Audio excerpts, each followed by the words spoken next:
We're going to start with the first company, something I'm very passionate about. And everyone talks about AI, AI here, AI there. For a long time, the biggest issue with artificial intelligence was training the artificial intelligence, right? And you were going to need, or you need a lot of computational power to do that. However, it's moving to the point where it's not the training anymore that is complex or it's computationally expensive. It's what we call the inference that's complicated and computationally expensive. How do you deploy an artificial intelligence on a phone? How do you deploy artificial intelligence on a tiny little piece that goes on a car? How do you deploy that on a tiny little sensor that goes on a lamppost in a smart city? Well, precisely to fix that and to improve the performance of applications running on every device for the next generation AI static code analysis platform, give a big applause from Spain, Manuel Arenas, CEO of Codee. Big applause.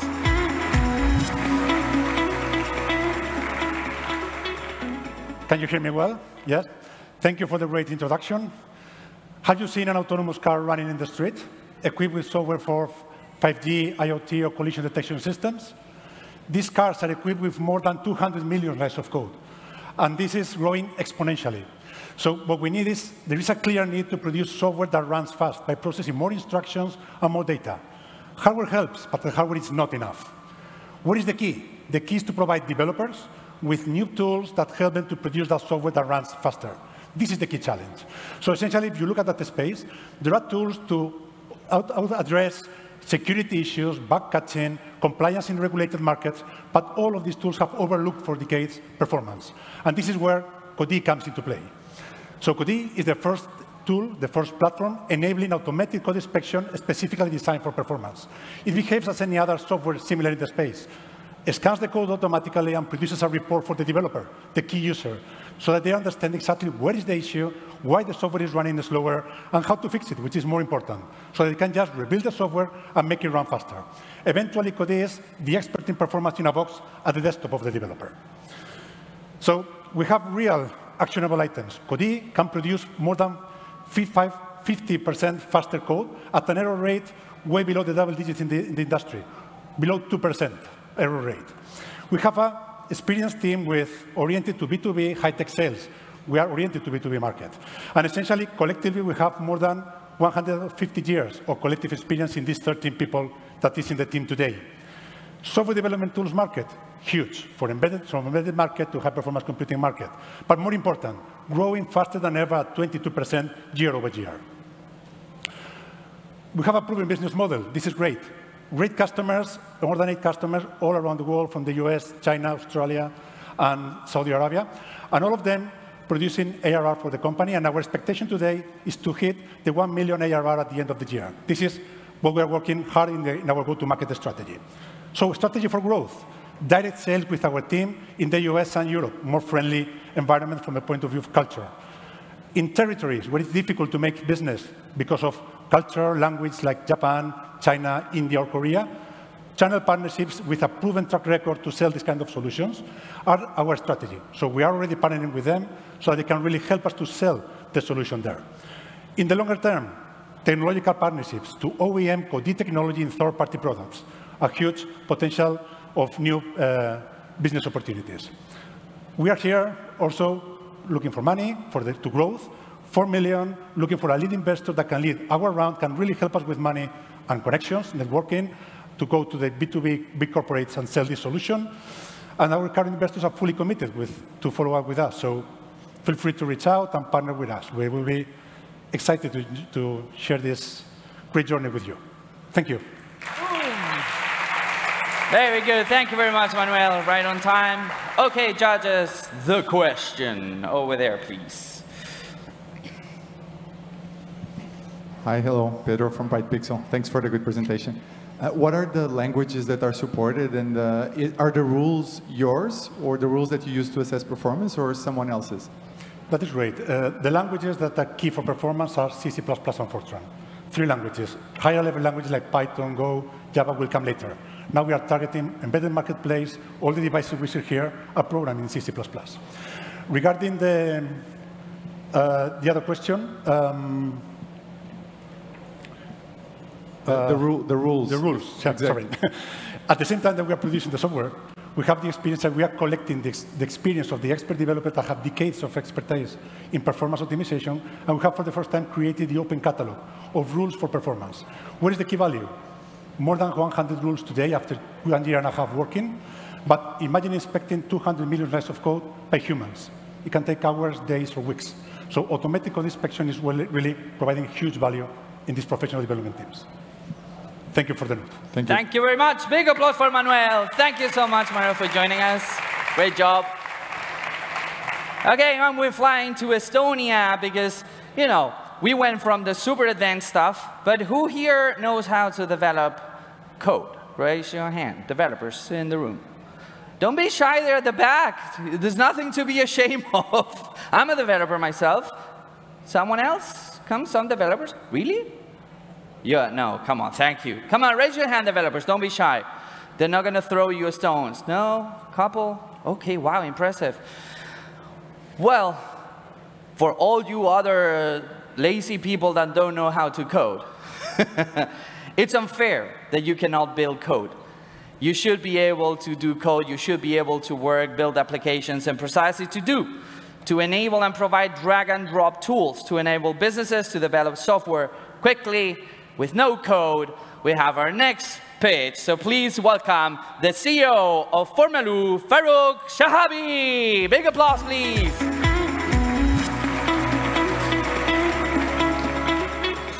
Hello, everyone. Let me tell you a story. The story of the idea behind why more than 20,000 businesses trusted us already and how we managed to analyze 4 million customers for them so far.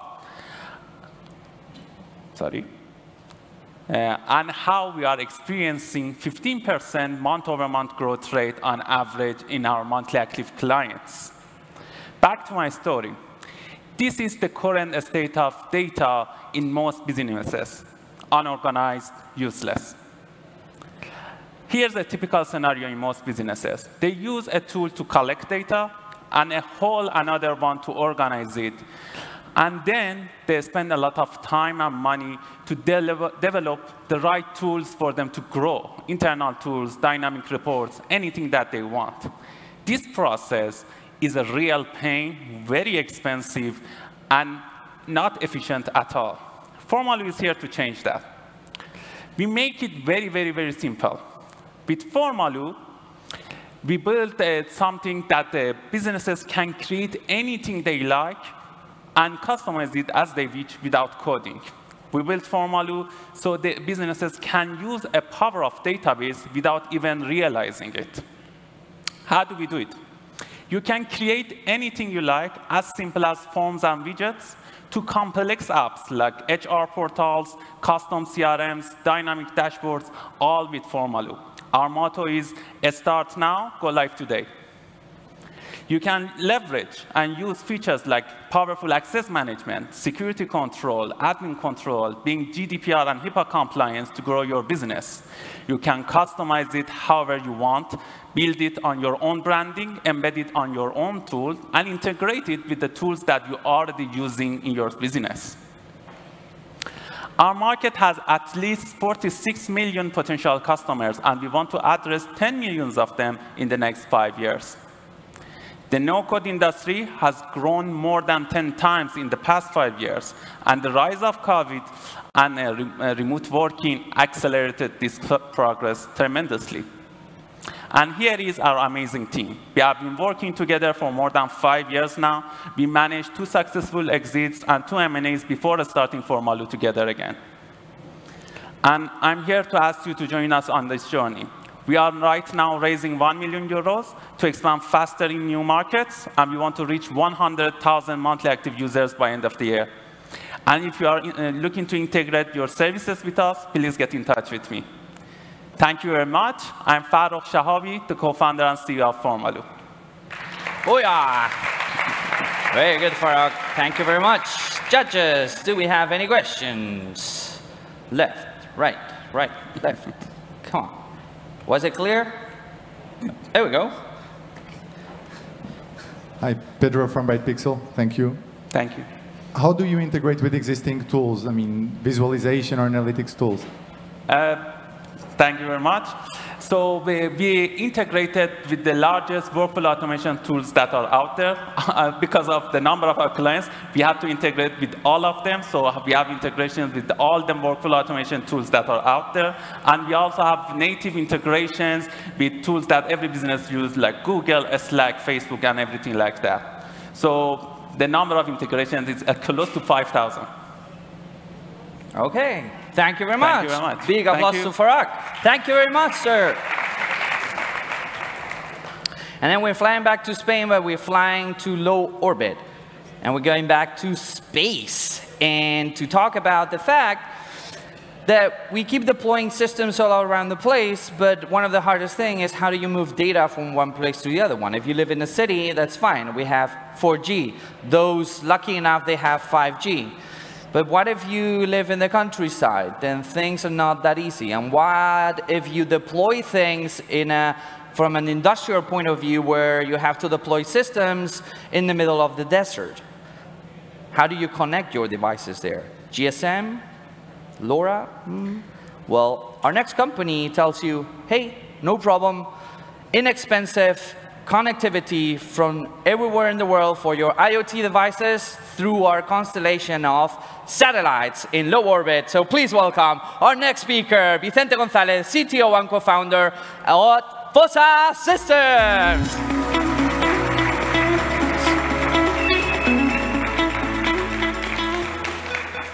So, good afternoon, everyone. My name is Vicente González. I'm the CTO and co-founder of FOSSA Systems, and we are a company in the space sector, but with similarities with the railway. Although we live in a hyper-connected world, there are still thousands of companies that have deployed millions of assets in zones where there's no access to terrestrial connectivity. And the only solutions are quite expensive and quite difficult to integrate.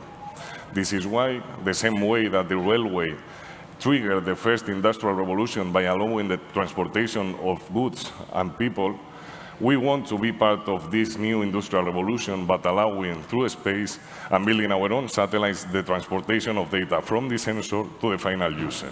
And you may be wondering why satellites is the only way of providing global coverage, why LP1 technologies is the only way of reducing the cost, and why complete solutions is the only way of facilitate the use and integration with current deployments, allowing the provision of services to different kinds of verticals and all size businesses, like from livestock to fleet monitoring.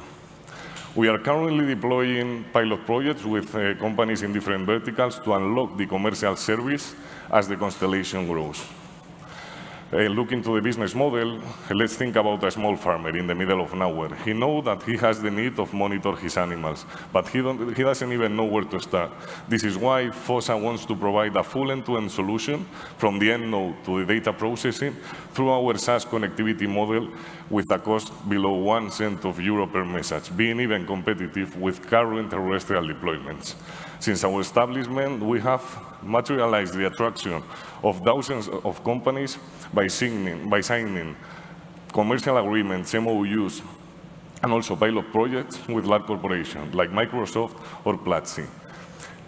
We have, in the last 18 months, also a revenue around 1 million euros, and now we are seeking a Series A round to deploy the full constellation, of which 13 satellites have been launched since the beginning of the year, with the objective of providing connectivity services to more than 3 million devices by 2025.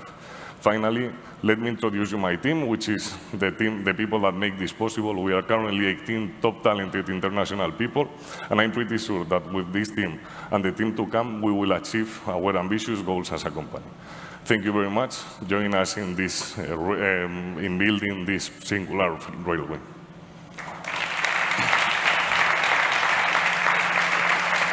That was fantastic. You see, you made it. You have a wonderful voice. Did anyone tell you that? Yeah. Can you say, hello, Luke, I am your father? Hello, Luke, I am your father. Oh my God. Amazing. First question, please. Thank you, Vicente. Great presentation. There are a few other IoT constellations, startups. Can you explain what differentiates you with respect to these contenders? Well, for some of them, with respect to some of them, we build our own technology, we design, we manufacture, and we operate our own technology. We don't use proprietary systems because we want to be compatible and interoperable with all the deployments. Now we are targeting LoRa, but the next generation of satellites would fly NB-IoT capabilities. We want to provide IoT connectivity for all kinds of devices. And also the cost, which is the cheapest one in the market. That's where you drop the mic. Boom. Big applause, Vicente. Thank you so much. That was very good, my friend. You know, I have to say again, I have my soft spot for space companies, but when someone tells you that, you know where I was last week? I was in Cape Canaveral looking at the launching of our 19 satellites. It's like, okay, it's hard to beat that, okay? I'm sorry. Anyway, now we're going to more mundane but equally complex situation. Okay, so I asked who here was a developer. Who here is in marketing? Raise your hand. Oh, so you're gonna love this one. What a mess marketing is, right? How do you find attribution? How do you differentiate between real and fake clicks, fake leads, bots, you name it? Well, you have good luck because our next startup does precisely that. So please welcome our next startup from Spain, the CEO of Optex Security, Eduardo Aznar.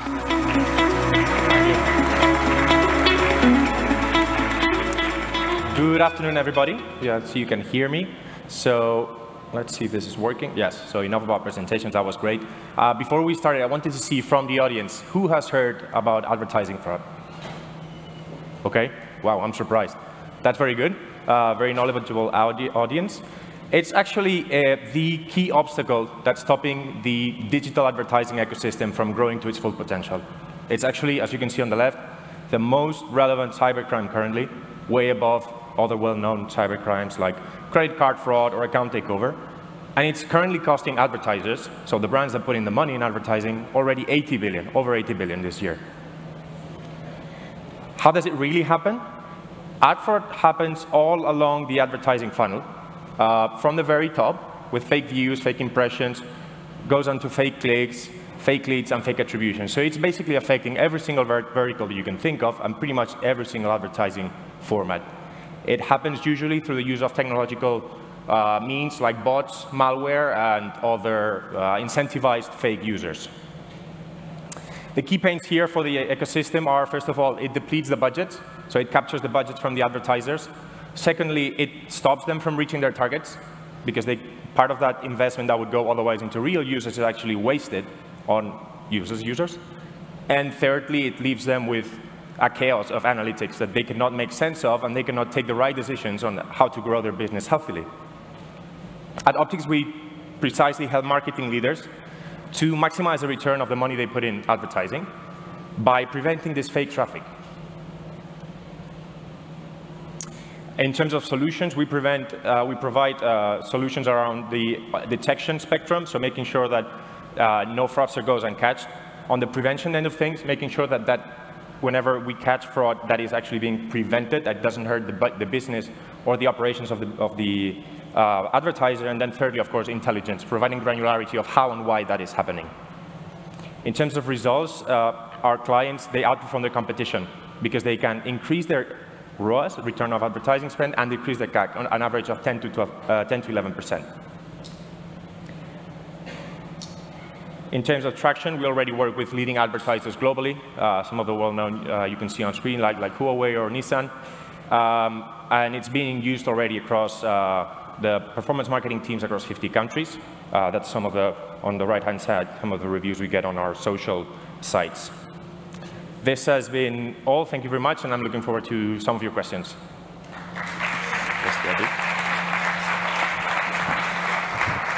You have to warn me about this. Thank you. I was a bit early. Judges, I believe there. Okay. Thank you. Thank you, Eduardo. Great pitch. Thanks. Quick question. How do you do a reliable detection of fraud? Is it some fixed rules? Is it machine learning? How do you do it? That's a super interesting question. I'm very happy to hear that. So we actually do both. We do expert human-based, rules-based detection, which includes network telemetry, basically, and fingerprinting. And it also is combined with machine learning. So we're using both. Both of them provide different benefits. So one is very, very accurate. The other one is very, very scalable. Machine learning being very scalable, and expert rules being very, very accurate. Any metrics on reliability? Sorry? Any metrics on reliability? If we think of reliability as accuracy, we have a what is called a false positive ratio, which is how accurate you are, of 0.2% on the last figures we're checking. So it is very, very low compared to billions and billions of sessions we're analyzing daily. Perfect. Thanks. Well, big applause for Eduardo. Thank you very much. Yeah. And you know, marketing teams, go and talk to him. And I'm going to go now to the extreme, OK? But just to illustrate, there was it's not really a recent video, but it kind of popped up again, a recent video of Elon Musk selling on a stage, selling a Bitcoin scheme or something like that. And it was a deep fake. It was a fake video. It was generated with a computer. And it was pretty obvious that it was fake, but the technology is getting to a point where it's hard to start identifying these things. And this is some of the most advanced issues that you can find related to reputation online, but it's not the only one. There are pretty other obvious issues with reputation that are becoming increasingly hard to manage and to ignore. You cannot ignore our digital footprint anymore. Precisely to protect that, precisely to help you manage that, we have our next company. So please welcome Josep Coll, co-founder and CEO of Repscan Technology.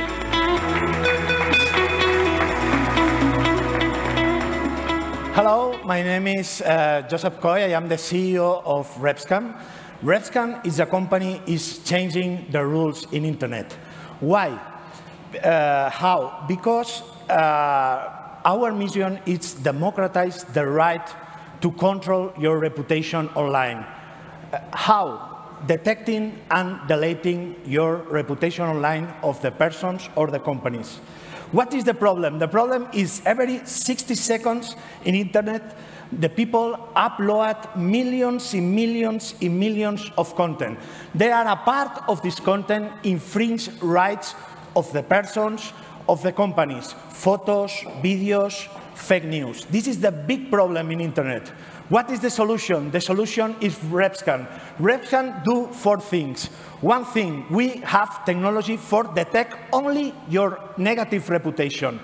We can write the articles and see one content is negative or it's positive. 2, we delete content if you have legal basis. We have 90% of efficiency. 3, we document all the companies, all the persons have all the documentation of our hair technology, her negative reputation. If not it's possible to delete, we upload real and positive content for change the index of reputation offline. We are a B2B and B2C together. We work for enterprises. This is our technology. Our technology it's made in-house. It's a platform SaaS. If 32, it's the number of negative contents we detect. 27, it's the content the client wants to delete. And 10, it's already deleted. You can see how change your index of reputation online. With the University of Boston, of the ESADI, we develop an index for the negative reputation. We can know what is today your negative reputation and tomorrow what is your negative reputation. It's the Scalar Richter numbers. We founded the company the last January, 1 year and 5 months. In 1 year and 5 months, we have near 400 customers. We built 300,000 euros. This is the team. The team is it's marvelous. The new currency of internet, not the dollar, not the Bitcoin. If your reputation online, if you don't have reputation online, no there are sales, no there are work. Thank you very much for this opportunity. This guy's awesome. I want you, he's the best seller ever. Come on, another applause for him. He woke up this morning and he was like, yeah. Oh, woof, woof, we're gonna do this. Okay, judges, questions for Josep, please. There we go.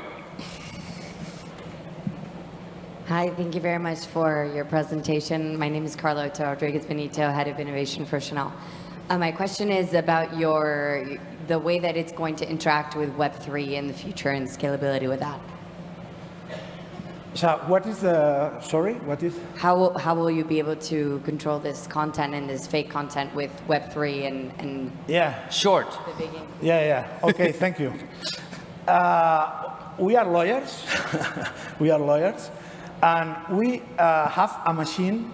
If when we have the form of, imagine one photo of your daughter in Instagram, when we delete this photo in Instagram, we know the road for delete. In the same cases, we have intelligent, the platform know what is the road for the next similar cases. And we can delete content if we have basic legals. How? We know how is the rules of Instagram for delete this photo. We know the rules. Josep. Okay. Short. Come on, okay. Final word. We know the rules. When you know the rules, you automatically cite these rules and you delete Instagram photos. Okay? You delete a lot. Get with that. Stay with that. Thank you very much for this opportunity. Thank you. I'll talk with him later about Web3. Don't worry.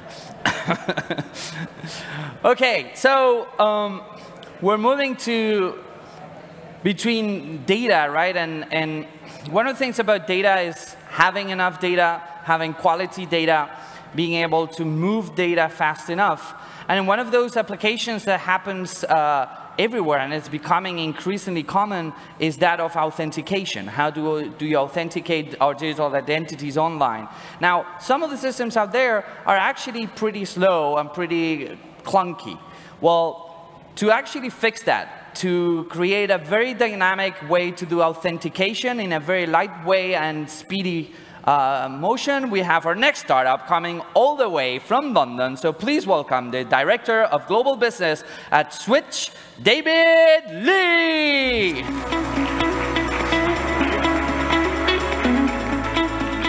Hello, everyone. My name is David from London, Switch.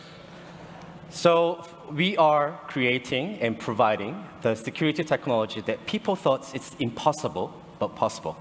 So stronger security needs and it needs more friction in business, which means difficulties in businesses. But our technology actually provides enhanced security, at the same time enhanced security business. The current use of authentication uses dynamic credentials to keep the one's information very safe. But it uses bidirectional communication, which includes various infrastructure to be installed and used.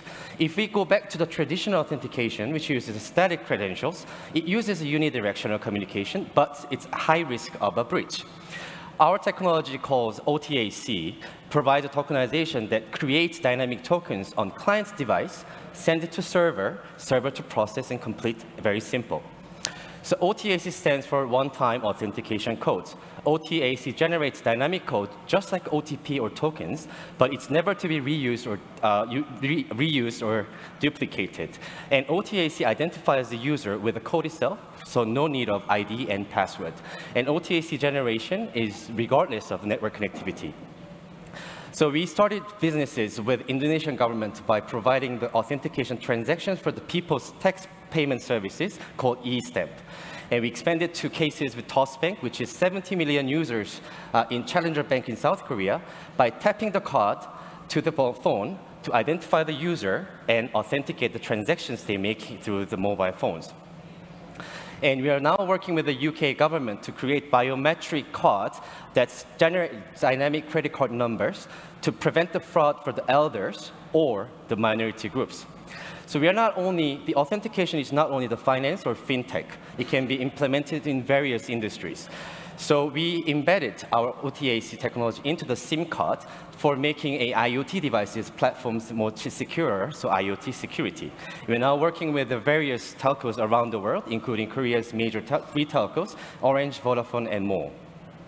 And we are experiencing with the drones, connected cars, V2R, V2X, so the authentication of the devices and the user must be used where we are going. Our OTAC has been technically reviewed by the various international institutions, including University of Surrey, which runs national cybersecurity running by the UK government. We are Series A completed company. We completed our Series A with the $10 million US, post-valuation of $100 million US, but we are looking for more to see in the industry of authentications and the cybersecurity. Thank you very much. Thank you so much, mister. Do we have any questions? That was fast. Judges, you know, by the way, we always have the leader of the pack. He's like, well, the leader is today there. No, that's fine. Don't be ashamed. It's great. Go ahead. Pedro from BytePixel. Thanks for the presentation. Thank you. How do you, I mean, authentication is not a new problem, and there's many solutions. How do you show that there's the need to use your solution?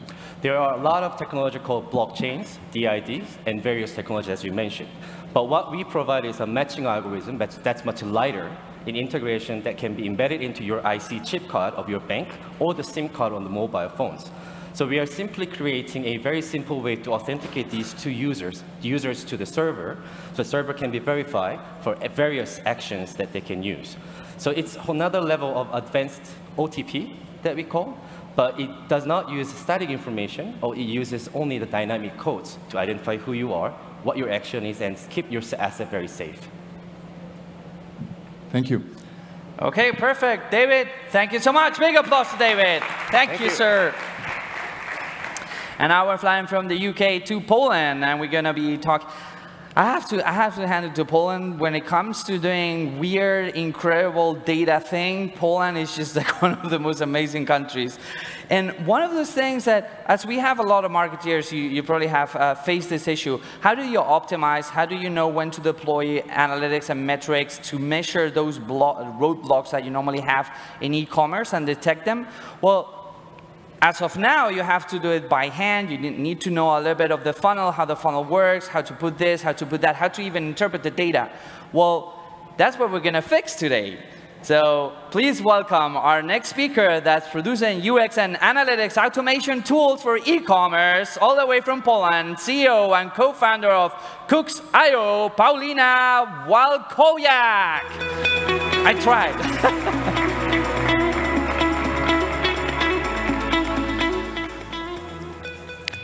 So, we live in a cult of data, which means companies hearing that data is a fuel of the 21st century focus either on gathering more and more and more data or on designing processes to gather more and more and more data. But in the end, everybody will at some point realize that data is worth nothing. What they really have to focus on is the solution that will help their business grow, the solution that help eliminate the problems on the customer journey. That's what we should look for.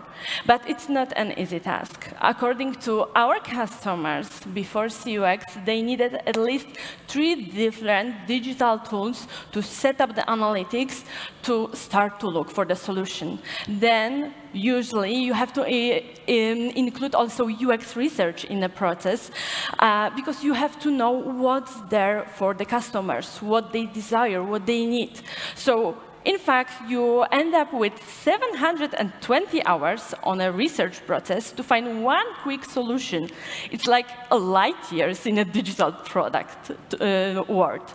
So what CUX does is shortening this process up to 23 minutes, which in case of enterprise companies can mean even 13,000 euros saving monthly. We combine quantitative data and qualitative data together, and also our machine learning algorithms add the user experience perspective to that. So you can just focus on a solution. So you have to set up your business goal. You will immediately find out where people get frustrated, where they stuck, where it happened, and you are able to spot the missed opportunity. The missed opportunity that helps you even bigger chances to save on campaign budgets or product development. With this knowledge given, you just have the solution to develop the quick win and go further with your product. We operate on a product analytics and B2B e-commerce market, which is obvious that they are growing rapidly, but what's more important is that we support data-driven marketing transformation. That means that we sell not only the subscription, but with this innovative analytical approach, we sell this whole package to train the teams to use this new approach in a most efficient way. We work with the big upmarket e-commerce related companies mostly. We are 10 people sharing sarcastic sense of humor, and our biggest achievement as a team is that we are able to be a team having different tastes in mayos. That's a huge thing in Poland. We have a background in marketing research and also building big startups and software houses.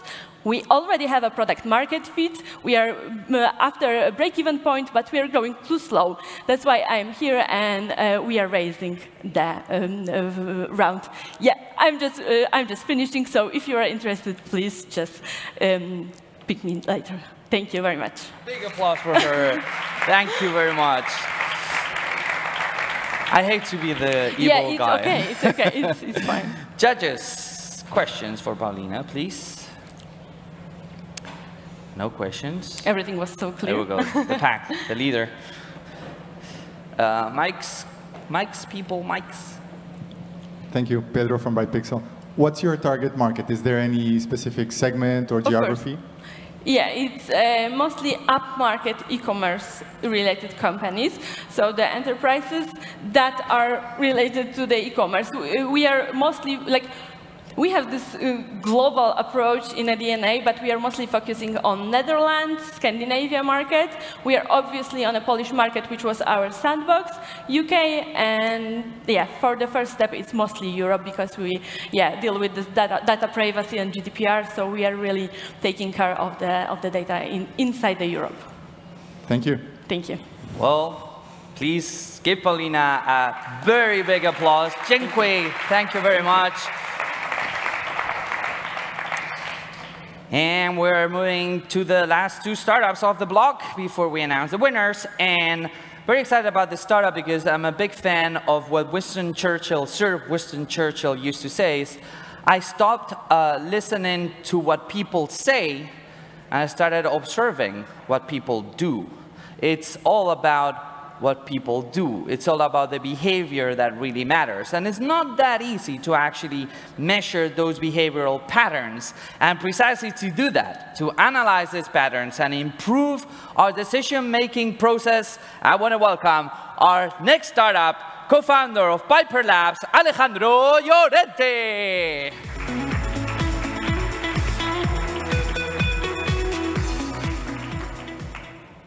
It's a pleasure to be here to tell you about Piper Lab and Atenea. Piper Lab is a firm dedicated to providing services in AI and ML. We work with many different sectors, and we have been doing this during the last 7 years. Okay, so we know what companies typically do with their data, but we know also the problems they face when they try to exploit all the value behind the data. And the biggest challenge they face is talent. Okay? It's very difficult to find experienced data scientists and engineers to develop all these kind of projects. And we live in a very inflationary market right now. So when a company tries to hire a new employee for the data teams, they typically offer higher salaries to people who are previously working in a different company, which leads to inflation.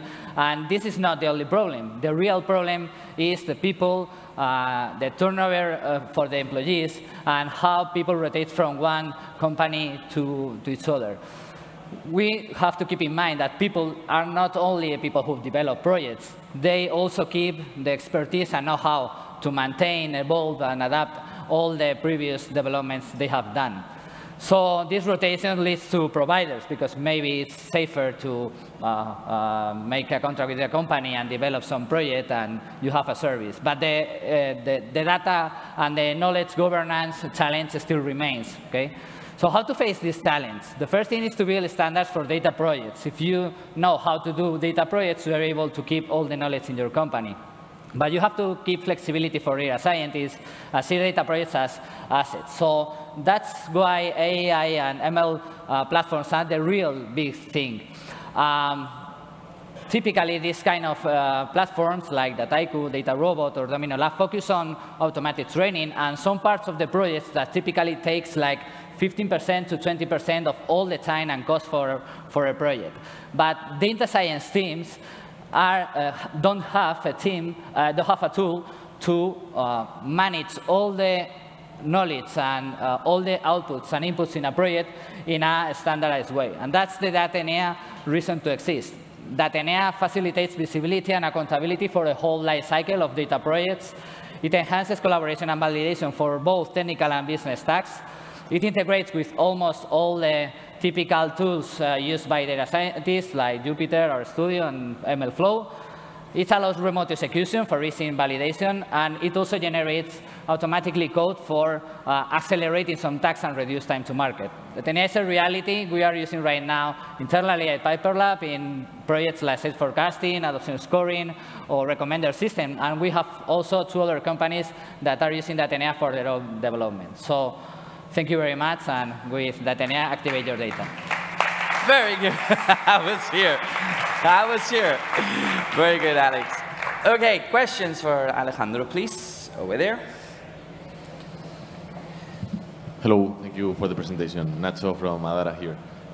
So I was going to ask you about the Datenea itself. Could you go a bit deeper into the business model, how you plan to actually execute this? Is only part of Piper Lab? Does it exist by itself? Thank you for the question. Datenea is a software that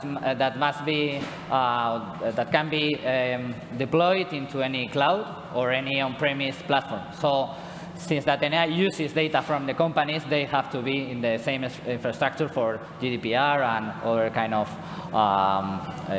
laws.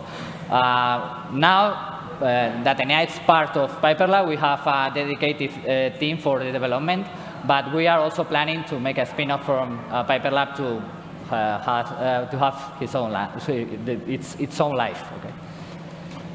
OK, well, sir, thank you very much. Big applause for Alejandro. Thank you very much. Thank you, judges. And we are lining up with the last startup of the group, last startup of the whole competition. You have the honor. But before we bring him on stage, I want to do a cybersecurity test. OK, so how many people here know what NSO is? A company called NSO. Anyone? Raise your hand. One person. OK, let's make it a little bit easier. Oh, you're so young and you already know it. Oh, I know why. Man, we need to talk. And anyone knows what Pegasus is? More people. Raise your hands. Oh, OK. It's been on the news as of lately. Well, for those of you that don't know NSO, NSO is a company, the Israeli company that built Pegasus. Pegasus is a cyber attacking tool that has been extensively used to hack a lot of other stuff. Now, hacking and the privacy of data is becoming a real problem. And most governments do need collaborations with other people.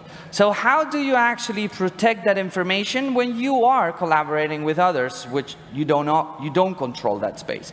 Well, precisely to talk about that and to talk about how they create data clean rooms for secure and sensitive data collaborations in the cloud, I want to welcome our last startup. Big applause to Juan Barón, Director of Business Development and Strategy at Decentriq.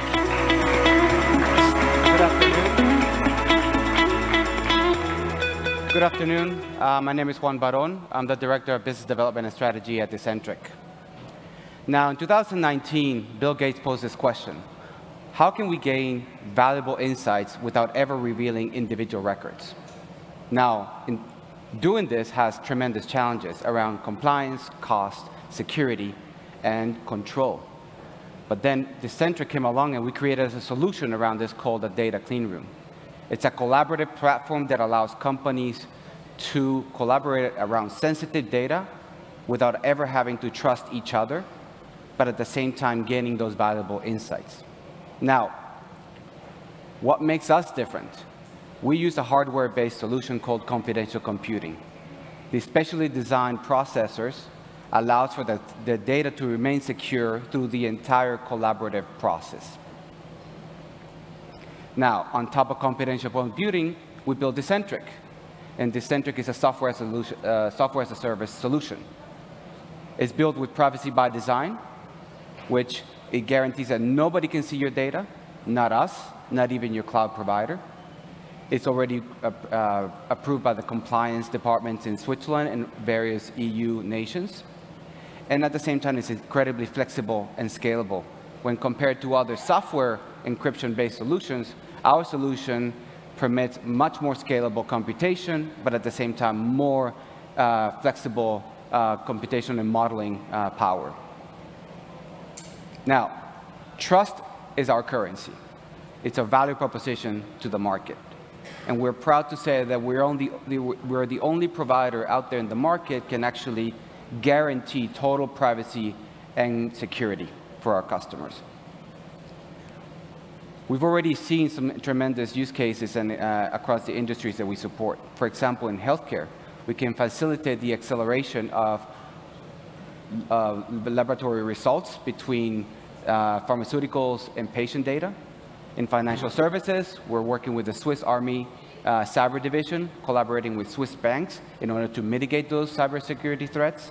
And also in media and advertising, we allow publishers and brands to collaborate in a very compliant manner around first-party data.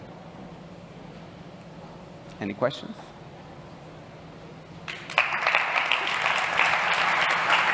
You were super silent. Questions? Good, George. Okay, so questions for Juan, please. Yes. Thanks a lot, Juan. This is Antonio from AstraZeneca. Could you please elaborate on use cases around patient data? Sure. We actually just published a case study together with Microsoft and Roche. What we do is we can create a collaboration between the pharmaceutical and hospital groups as well. And the data is shared through the data clean room. It remains encrypted at all times, and only aggregated insults can come up in order to accelerate the process of the evaluation of the medical tests. So we have a little time for one extra question. Anyone wants to jump in? That was fast. Can we get the mic there, please? Hello. Hello?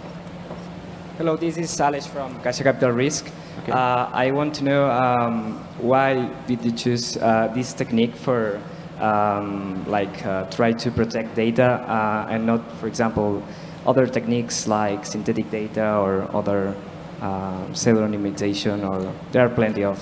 Yes, that is true. So in the field of privacy enhancing technologies, there's a lot of ways to encrypt data that is all software based. But we chose confidential computing because it's a hardware-based solution, and it's actually there's a lot of chip manufacturers like Intel, NVIDIA that are providing this hardware, and it's all being deployed across all the cloud providers. On top of that, it's the most scalable and the most secure, and it allows for much deeper levels of computation than the software-based solutions.